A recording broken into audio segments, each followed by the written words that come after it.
नमस्कार, मी doctor Manish Vora, Navkar healthcare Otur. Covid नंतर गुडघेदुखी का वाढली आहे? सामान्यतः निरोगी गुडघ्यांसाठी हेल्दी हाडे व कार्टिलेजेस, योग्य प्रमाणात सायनोव्हियल फ्लुइड, वंगण, स्थिर लिगामेंट्स व मजबूत स्नायू गरजेचे आहेत. गुडघ्याच्या संधिवातात काय होते? यात संधिवाताचे महत्त्वाचे 2 प्रकार आहेत. वयानुसार होणारा संधिवात, ज्यास ऑस्टिओआर्थरायटिस म्हणतात. नॉर्मल वेअर अँड टिअरने हाडे व कार्टिलेजेस झिजतात, काही वेळेस फाटतात. त्यामुळे सायनोव्हियल मेम्ब्रेनला सूज येते व इन्फ्लमेशन होऊन गुडघेदुखी चालू होते. नंबर 2, रुमॅटॉइड आर्थरायटिस हा एक ऑटोइम्युनी डिसीज आहे. याबद्दल पुढे बघूयात. कोविड नंतर काय घडले? काही रुग्णांमध्ये कोविड नंतर रोगप्रतिकारक यंत्रणा जास्त काळ सक्रिय राहिली. त्यामुळे क्रॉनिक लो ग्रेड इन्फ्लमेशन होऊन सायटोकाइन्स व प्रोस्टाग्लॅन्डिनची लेवल वाढलेली राहिली.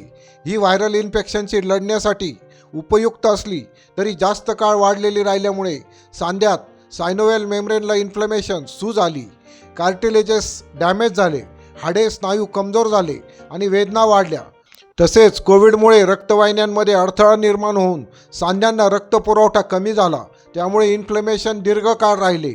तसेच जॉईंट रिपेरिंगची क्रिया स्लो झाली. त्यामुळे सर्वच प्रकारच्या संधिवातांच्या पेशंट्समध्ये मोठ्या प्रमाणात वाढ झाली.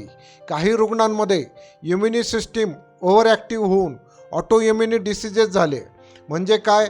तर यामध्ये आपली प्रतिकारशक्ती आपल्याच शरीराची शत्रू बनते व ऑटो अँटीबॉडीज तयार होऊन आपल्याच चांगल्या सेल्स व ऑर्गन्सवर अटॅक करतात. यामध्ये रुमॅटॉइड आर्थरायटिस हा एक प्रकारचा संधिवात बऱ्याच जेनेटिकली प्रोन पेशंट्समध्ये ट्रिगर झाला. म्हणजे ज्यांना होणारच होता, पण जो 10-15 वर्षांनी सुरू झाला असता तो लवकर सुरू झाला. ज्यामध्ये गुडघे, घोटे, खांदे, मनगटे इत्यादी एक किंवा अनेक सांधे दुखतात व सुजतात. बऱ्याच पेशंट्समध्ये व्हिटॅमिन डीची कमतरता होऊन हाडे ठिसूळ झाली. कुठल्या तपासण्या कराव्यात?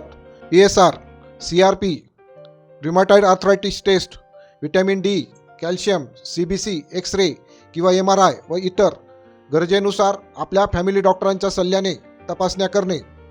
पुढील व्हिडिओमध्ये उपचार व गुडघा बदलणे, टोटल नी रिप्लेसमेंट बद्दल इंटरेस्टिंग माहिती बघण्यासाठी व्हिडिओस लाईक, शेअर, सबस्क्राईब व फॉलो करा. धन्यवाद.